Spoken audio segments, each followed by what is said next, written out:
The Washington Commanders were not all that active in the free agent market on day one of the open negotiating period, but they made the biggest move across the National Football League on Monday. That and more coming up on today's episode of Locked On Commanders.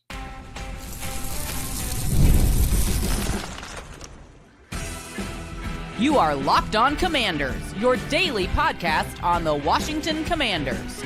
Part of the Locked On Podcast Network, your team every day. And welcome inside this live episode of Locked On Commanders. I'm your host, David Harrison, here with you every Monday through Friday. Your eyes and ears on the ground covering the Washington Commanders for Sports Illustrated's CommanderGameDay.com. You can also find me helping out with WUSA9.com's local coverage of the team. I want to thank you for coming through for today. This live episode, of course, we are talking about the fallout following day one of the open negotiating period. The window the NFL opened up at noon Eastern time on Monday for teams to go out there and pursue players with expiring contracts. We're going to talk about everything the Washington Commanders did and didn't do. Everydayers, those of you who come through for every episode, I want to give you a special thank you for being the best part of this program. If you're not already, please subscribe for free on YouTube or wherever you are listening to this episode. And of course, if you are new to the show, I want to thank you for coming through, for finding us. Hopefully you like a little bit of what you see or hear and you come back and join us again. Locked On Commanders is your daily podcast covering the Washington Commanders, part of the Locked On Podcast Network, your team every day. Today's episode is brought to you by FanDuel. Right now, new customers can get $200 in bonus bets if your first $5 bet wins. The Washington Commanders did not do a whole lot in the free agent market, but they did make the biggest splash in the National Football League on Monday. And as far as I'm concerned, they won the trade with Laremy Tunsil. And now, as we get into this conversation, I want to give you a full disclaimer. Everything we're talking about here is as of 6:30 p.m. Eastern time on Monday, because news comes fast, it comes random, it comes at any time. So anything that happened after 6:30 p.m. Eastern time, we will cover on the next episode of Locked On Commanders. So make sure you come back for that one as well. But before 6:30 p.m. Eastern time on Monday, the Washington Commanders, a little bit quiet during the day. And I think it was right around the 4 o'clock, maybe 4 o'clock, 3:30 hour, whatever time it was. News broke, the Washington Commanders making a big trade, bringing in 5-time Pro Bowl left tackle Laremy Tunsil over from the Houston Texans. A host of picks going to Houston for the Washington Commanders to get Laremy Tunsil. And first things first, this is all about protecting quarterback Jayden Daniels. Obviously, Jayden Daniels had an amazing rookie season, offensive rookie of the year, orchestrated the moment of the year, according to the National Football League. They're at the NFL Honors Award show in New Orleans ahead of the Super Bowl. And he showed all the dynamic ability, all the leadership skills, all the maturity, the poise on the field that you want out of a young quarterback. So no reason for the Washington Commanders to not go out there and try to find a way to improve the offensive line. Now, to be fully honest with you, I've done some radio spots here in the DC area and all this other stuff talking about this offensive line, and there seemed to be a little bit of a disconnect between some members of the fan base thinking that the offensive line was just terrible, and it was all Jayden Daniels' athleticism that resulted in relatively low sack numbers, relatively low quarterback hit numbers. And then a lot of people in the media said, look, the O-line wasn't terrible, certainly room to improve. And I think most of us expected at least competition to come in for some of these key spots. Certainly a possibility of Brandon Coleman moving from the left to the right side, or even moving inside to guard. We'll see what the team decides to do. He's got some experience there as well.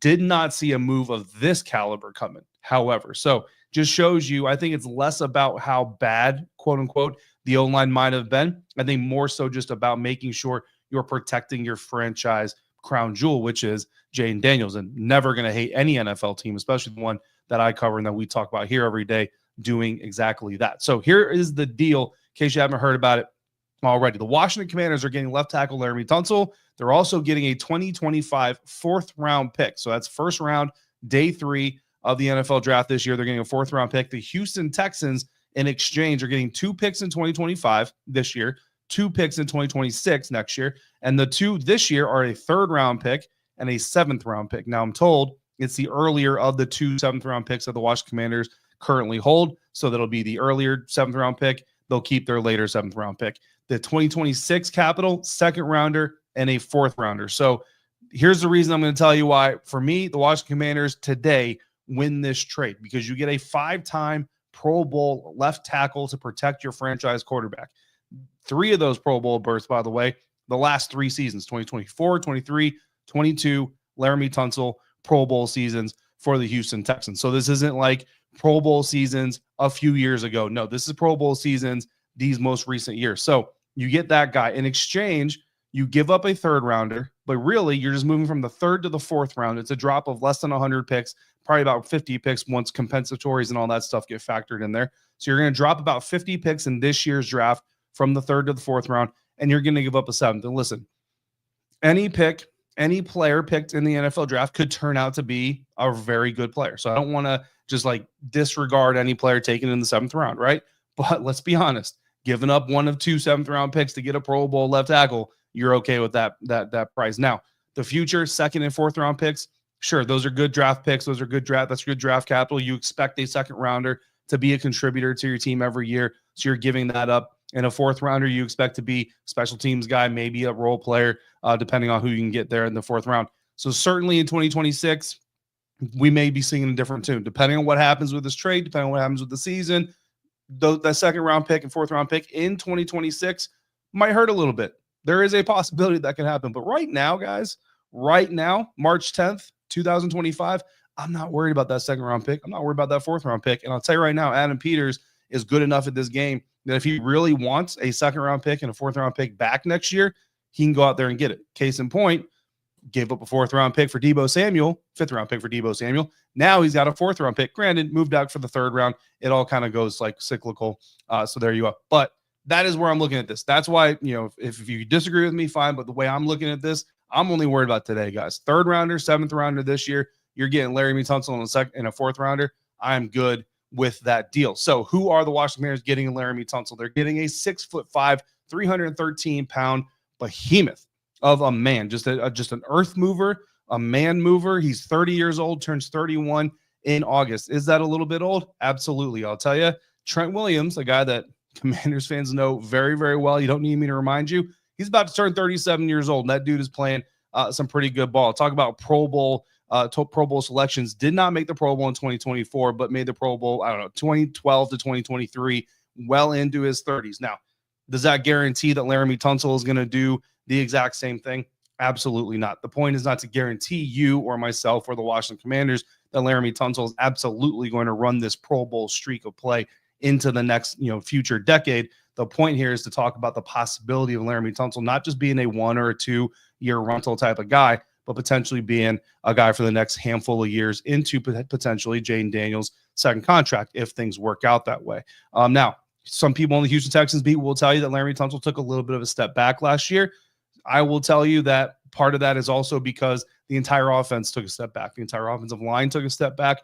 But even as the entire offense took a step back in Houston, Laremy Tunsil, one of the players who took the smallest step back. So grain of salt, silver lining, all that stuff there. We talked extensively this offseason about Ronnie Stanley, potential left tackle, who reports are the Commanders were interested in talking to Ronnie Stanley as a free agent. However, my concerns with Ronnie Stanley were not just his age, because he's about the same age as Laremy Tunsil, respectively, but his quote-unquote starting to take a step back seems a little bit more significant, for one. Two, it's on a good offense. This isn't a bad offense in Baltimore where Ronnie Stanley is starting to take a step back.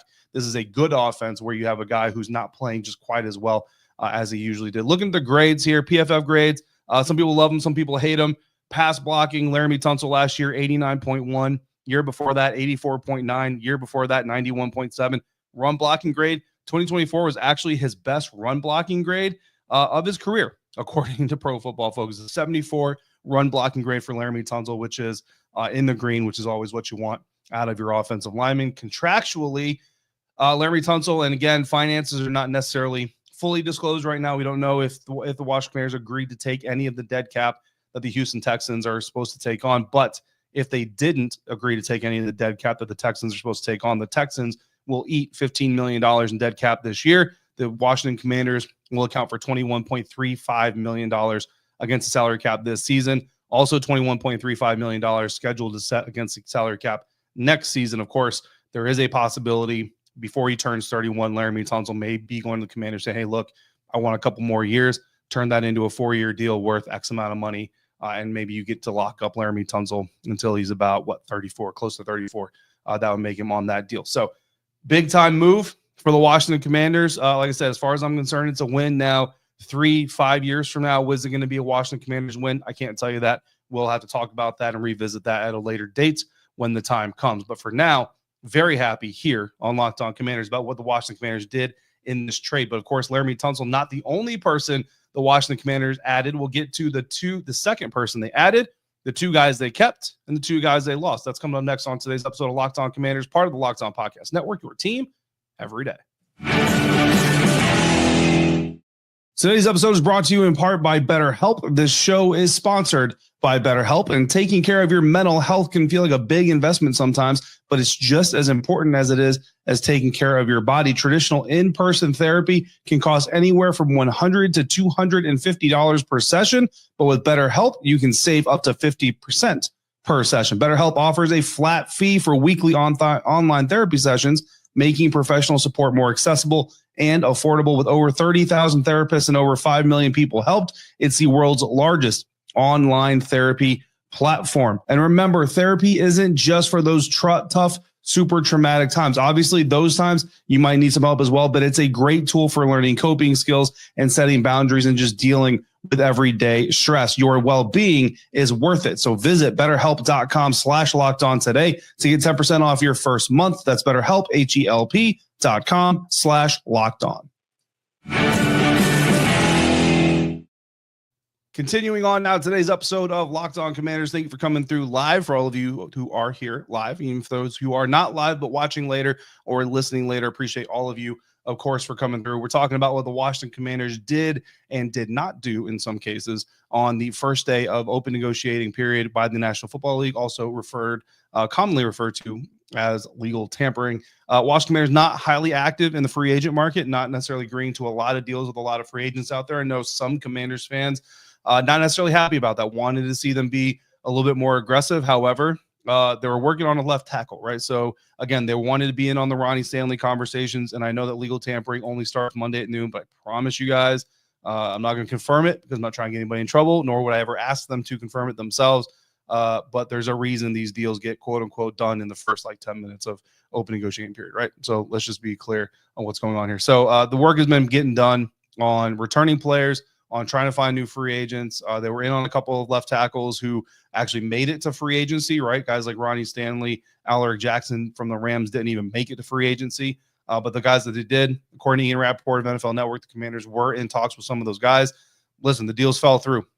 You're going to hear me talk about this a lot in this segment coming up. It takes two to tango, right? It takes the player wanting to go to the location. It takes the agent being willing to negotiate the right terms. And it takes the team being willing to agree to the right terms and pay the right amount of money.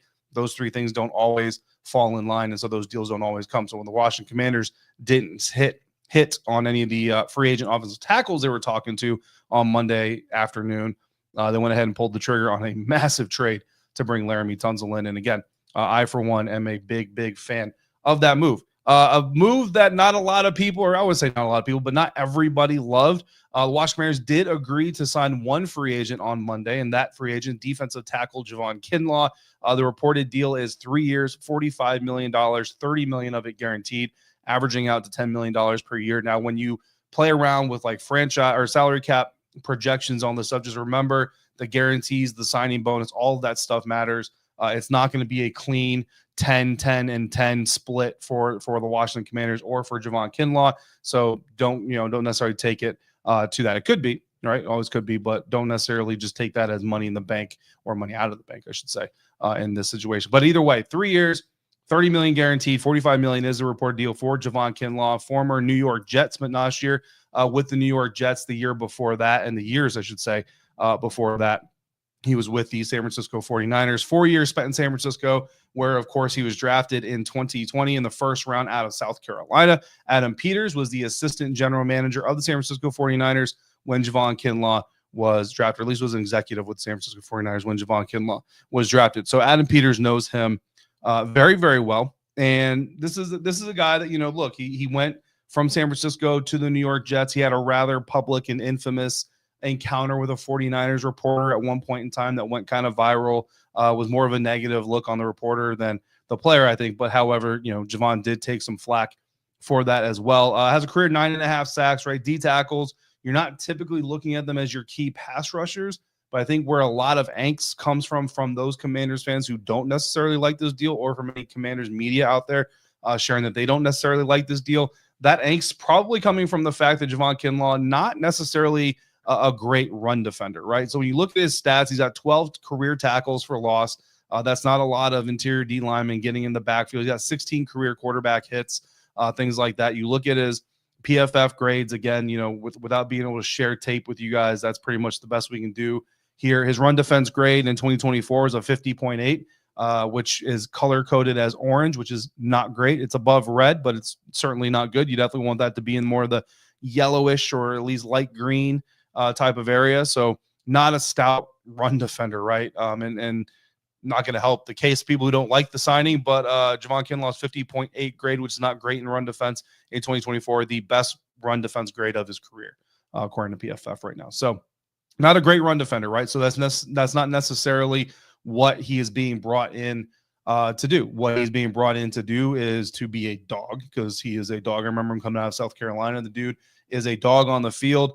He's going to be, a potential pass rush specialist, or he's going to be a guy that you have a NASCAR package. I don't know if the Commanders call it NASCAR, but you basically make him a D end, right? He's a smaller bigger rather D end, not as bendy of a defensive end, but kind of get a little bit of a bigger package there, or a pass rushing interior D lineman, rotate there with Deron Payne, with Johnny Newton, and with himself. So look, as a guy who, if Johnny Newton doesn't take a step forward in his second year, he might get more reps. If Johnny Newton does, he'll be a guy that basically rotates in there as the same type of interior D lineman to give the Commanders just a little bit of a breather and keep guys as fresh as possible. And I know some Commanders fans also believe, or want to believe, that potentially Deron Payne could also be traded this offseason. Look, don't take anything off the board, especially when it comes to players that were here before Adam Peters and Dan Quinn. We saw a lot of that last year, where they're definitely willing to pull the trigger on moving guys if they see that they're not a fit, and if they're not a guy that they brought in, there's certainly a real reality there for them to not be fits. But we'll see what Javon Kinlaw brings in. Look, I'm not going to sit here and tell you like he's the new starter and he's just going to solidify the D line and he's going to be the next Frankie Louvu. I remember this time last year, the Commanders were signing Frankie Louvu. I got a lot of questions from people saying, who is Frankie Louvu? Never even heard of this dude. Me covering the Tampa Bay Buccaneers, I knew who Frankie Louvu was because he was with the Carolina Panthers in the NFC South. So I was super excited. But I know a lot of Commanders fans who either insiders who texted me saying, dude, you made me excited for Frankie Louvu. Met guys at training camp who were like, hey, now I see what you're talking about with Frankie Louvu. I'm not going to go that level with Javon Kinlaw, okay? But I'm not necessarily down on them bringing in Javon Kinlaw. Like I said, Adam Peters knows him better than I do.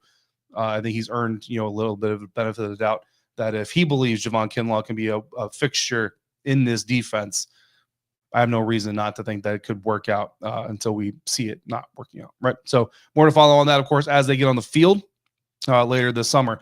Two guys they brought in: Laremy Tunsil via trade, Javon Kinlaw via free agency, an offensive lineman, a defensive lineman. We've been talking about the emphasis on the trenches all year long, all offseason long. Clearly, the team sees it the exact same way. But they also kept two players: punter Tress Way. Got to give a hat tip to JP Finley of NBC Sports. He's the first person I saw report it, so that's who I'm going to credit with the report. I have confirmed it since then, but JP was first on it from my understanding. Two-time Pro Bowl punter Tress Way coming back on a one-year deal, as you can imagine. Jeremy Reeves, safety for the Washington Commanders and special teams player. Very, very happy to see Tress Way coming back. It's a deal for less than $3 million, pretty much nothing off the salary cap in the grand scheme of things. Also coming back, tight end John Bates, a 3-year deal for John Bates. And I tell you, I did not see the move coming, but I absolutely love it, right? With this tight end class and with Ben Sinnott coming up and everything like that, did not expect the team to bring back John Bates. There were also reports out there that John was going to get a good amount of attention in the free agent market, potentially go find himself a secure number 2 spot, or maybe even the team that doesn't really have a tight end would come in, compete with a rookie. Maybe you earn that starting position. But in the end of the day, John Bates is a 3-year deal. I think the rumor is about $20 million. About half of that is guaranteed out there. So for John Bates, super happy to see him come back. I'll be very happy to see him in the locker room again. And I will tell you right now, look, I do expect basically for Ben Sinnott and John Bates to rotate as number 2 tight end. Some of it's going to be situational, but you don't want to tip off defenses too much. But I think Ben Sinnott's going to take a much bigger snap share than he did last year in his second season. This is what I expect from the team. And then eventually, whenever Zach Ertz hangs it up it'll turn into, or follows Cliff Kingsbury somewhere else as a head coach potentially in 2026. I think basically you're going to look at Ben Sinnott being your number 1, John Bates being your number 2, and then we'll fill in a number 3 when we go on from there. So 2 players retained, 2 players added. Now, 2 players lost. Safety, Jeremy Chinn, leaving to the Las Vegas Raiders. That was reported by Mike Garafolo of NFL.com. 2-year deal worth over $16 million. So 16.5, 16.2. I don't know what it is, but it's about $8 million a year. That is a deal that I know a lot of insiders said Adam Peters should have done that deal. And this is where I will remind you, Adam Peters may have offered him that deal. Adam Peters may have offered him $16 million, 10 guaranteed. The Raiders offered him $16 million, 12 guaranteed. And that could have been the difference. Jeremy Chinn maybe just wanted to go to Vegas more than he wanted to stay in Washington. I know that Jeremy Chinn liked Washington. He enjoyed being part of the team last year. Certainly had some success. But whatever reason, they didn't get a deal done. Jeremy Chinn is headed to Vegas. And Dyami Brown, a receiver that I think all of us liked, certainly would have enjoyed seeing back in the locker room. He is also headed out elsewhere. He is headed south, however, to Jacksonville, signing a 1-year, $10 million deal with the Jacksonville Jaguars. If you remember the Tampa Bay Buccaneers offense, Liam Cohen, the offensive coordinator of the Buccaneers, is now the head coach of the Jacksonville Jaguars. So that is the offense that Dyami Brown will be playing in. And if you remember the Buccaneers offense, Dyami Brown's going to fit pretty good in that system. So that is what happened on Monday, a little bit of what didn't happen on Monday. And now we're going to talk about what could come Monday night or into Tuesday. Coming up next on today's episode of Locked On Commanders, part of the Locked On Podcast Network, your team every day. Today's episode is brought to you in part by TurboTax. This is a message from our sponsor, Intuit TurboTax. Taxes used to be waiting and wondering and worrying if you were ever going to get any money back. And then you were waiting and wondering and worrying some more. Well, now Taxes is matching with a TurboTax expert who can do your taxes as soon as today.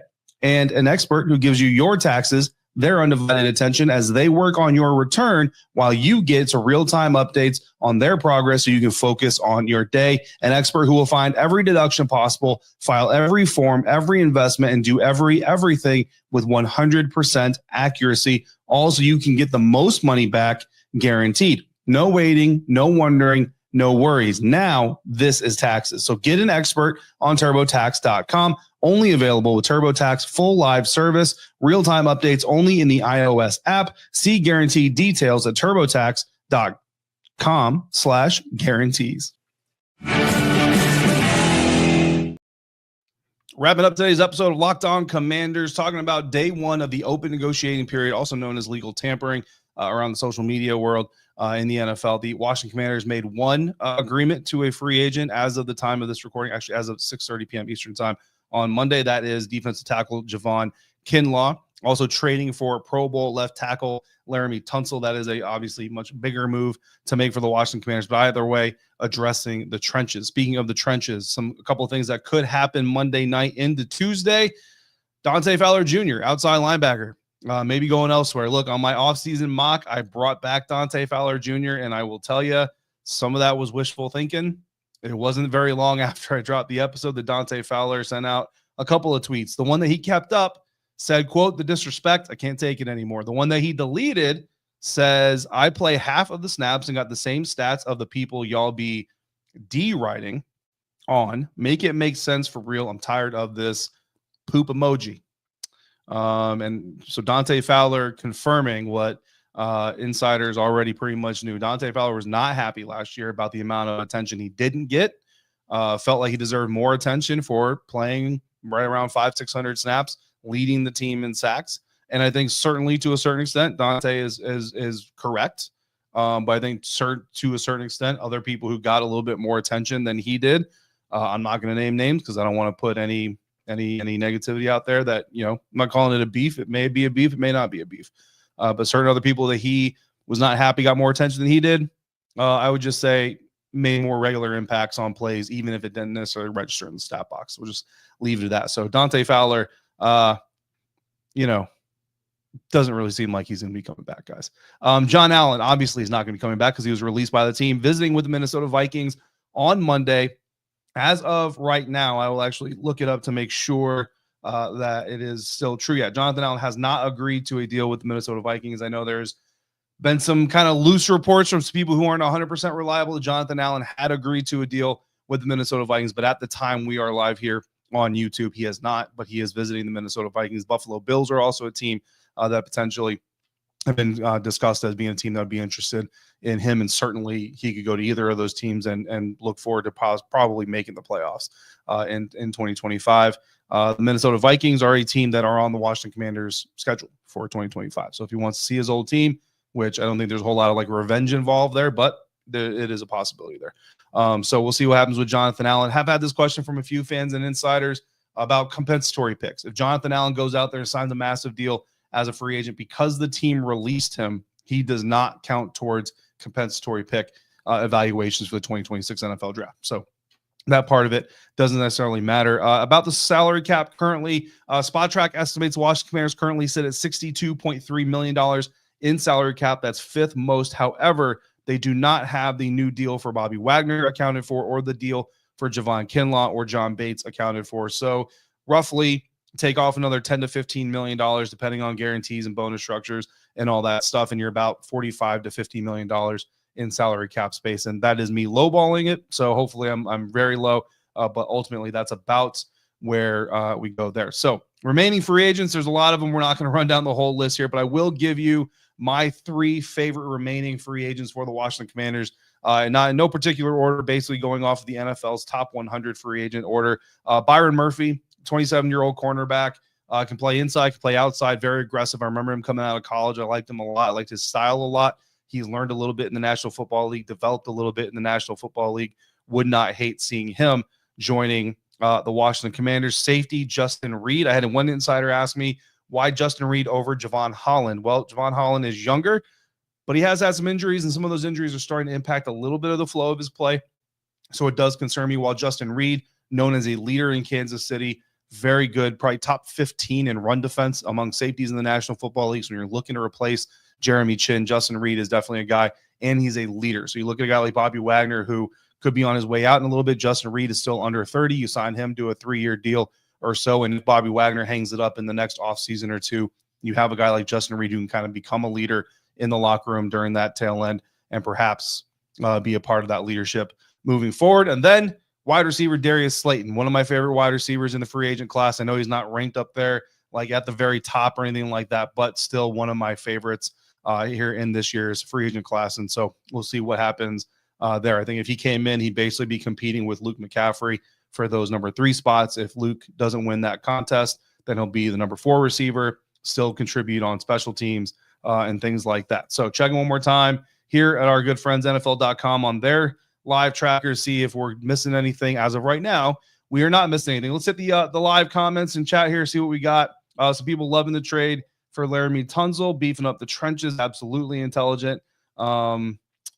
Dylan says he feels like that the second round pick that they're giving up next year is going to come back with a trade in the first round this year, out of the first round, number 29. And look, with Laremy Tunsil, I mean, very good reason to trade out of that number 29 pick now, and potentially, like you said, get that second round pick next year back, or even just get another second round pick this year and just double down this year and not worry about it next year. Gloyle27 says Tunsil accounted for 19 false start penalties last year, a bunch of sacks plus bad attitude and a bad leader. Definitely don't see this as a W. Listen, I'll tell you right now, like the Commanders, Adam Peters, Lance Newmark, Dan Quinn are all about bringing in the right personalities. Anybody can get frustrated. Anybody can get aggravated. Again, I'm just going to lean on, I think they've earned the benefit of the doubt as far as doing their due diligence, doing their homework, doing their research. And I will also tell you this, a lot of Texans fans not happy that Laremy Tunsil is leaving. I've seen some Texas fans talking about, man, they really just hate CJ Stroud. Texans media saying you're getting a really good dude. So, you know, there's certainly reports and all that stuff, but I would take it all with a grain of salt, and we'll see what he is when he gets here. Supreme Chancellor says Michael Gallup is visiting. Why? Yeah, so that's interesting. Michael Gallup, former Dallas Cowboys wide receiver, retired for a period of time, last played in the National Football League in 2023, played in 17 games for the Cowboys, started 13, caught 34 balls, 418 yards, 2 touchdowns, has never been like, you know, this blue chip receiver. Was kind of on his way up at one point in time. I remember his career as a 3rd-round pick in 2018 out of Colorado State, 6'1", about 200 pounds. Look, I liked Michael Gallup's game a lot when he was still in the NFL. Why is he here? Because Dan Quinn knows him. You know what I mean? Some of the coaches on the staff know him. Speaking of that, actually, Javon Kinlaw, for those who don't like him, Darryl Tapp coached him in San Francisco. So there's probably some connection there as well. So Michael Gallup, it's just kicking tires. You know what I mean? And seeing what he's got left, seeing what he's been up to, seeing how healthy he is, getting the physicals done. You know, and if they do sign him, I mean, it's going to be a cheap deal. You know what I mean? It's going to be one of those nothing to lose type of deal situations, kind of like Martavis Bryant last year. I mean, certainly, you know, earlier in the year, you give them a chance to ramp up with you. What are the other needs? Yeah, defensive end, you know, clearly still a big need. Cornerback, yeah, you still have a need there as well. We will be getting through updated needs lists and all that stuff as we get through this week. And of course, we've got another mock draft Monday coming up at the beginning of next week, where we'll fill in all the gaps of what happens throughout the rest of this week and see where we sit. Let's see. We need more O-line, need that DB, definitely need a DB. More O-line could still be coming. You know what I mean? Brandon Coleman's moving to right tackle. Andrew Wiley's got guard experience. To see him move inside to guard while Sam Cosmi is hurt. And then when he comes back, Sam does. You've got a very experienced swing tackle in Andrew Wiley with Super Bowl experience. Hate losing Dyami like that. Yeah, absolutely hate losing Dyami as well. Some disbelief that Jeremy Chinn was allowed to walk. Yeah, like I said, I don't know the details behind all those deals or talks, but you know, at the end of the day, the deal just didn't get done one way or another. So a lot of Jeremy Chinn, a lot of Laremy Tunsil, a lot of excitement, still a lot of things to do for the Washington Commanders. So of course we are going to be coming through here. Marcus Smith, you can't fix everything in one offseason. Yeah, I mean, they didn't fix everything last offseason. They did a great job. Can't fix everything this offseason either. So we'll see what they continue to do as they move forward. If you're going to get one more splash move, you're going to get one more. I don't think you're getting two more. I know Trey Hendrickson is still out there as of right now, so we'll see what is to come.